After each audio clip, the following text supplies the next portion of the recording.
మనకి ప్రస్తుతం Donald Trump India మీద ఇంత విషయం కట్టడానికి కారణం ఏమైంది అంటారు? ఒక రీజన్ మీ అందరూ తెలుసు. అదేంది, రష్యా దగ్గర నుంచి ఆయిల్ కొనుగోలు చేస్తున్నాం అని చెప్పేసి ఒక రీజన్ అయితే, ఇంకో రీజన్ ఏందో తెలుసా? వాళ్ళ పాల ప్రొడక్ట్స్ ఏవైతే ఉంటాయో ఆ పాల ప్రొడక్ట్స్ని మనం ఇక్కడ విక్రయించడానికి అనుమతి ఇవ్వట్లేదు. మరి ఎందుకు పర్మిషన్ ఇవ్వట్లేదు భయ్య అంటే దానికి కూడా ఒక కారణం ఉంది. ఆ కారణం ఏందో తెలుసా? మనకి ఇప్పుడు ఇండియాలో చూసుకుంటే ఇన్ని కోట్ల మంది జనాభా ఉన్నారు కదా.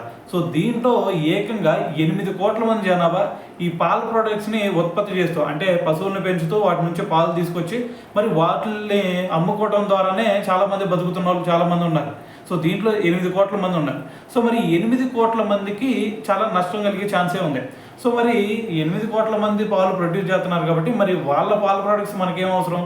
సో అందుకని చెప్పేసి మరి అయినా సరే మన దగ్గర ఇన్ని పాలు వస్తున్నా కూడా మరి వాళ్ళ పాల ప్రొడక్ట్స్ని తీసుకొచ్చి ఇక్కడ అమ్మామనుకోండి, దాదాపు మన సంపదలో 1,00,000 కోట్ల రూపాయలు వాళ్ళకి వెళ్ళే ఛాన్స్ ఉండేది.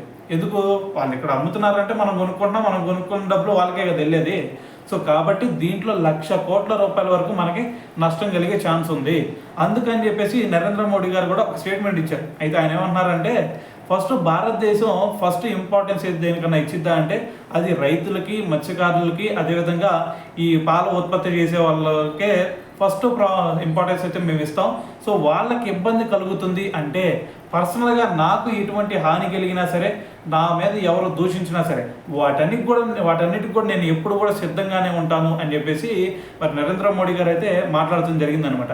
మరి ఈ ఒక్క స్టేట్మెంట్ విన్నారు కదా, మరి దీని గురించి మరి మీరేమనుకుంటున్నారు అనేది కూడా తెలియాలి కదా. సో కింద కామెంట్ చేసేయండి.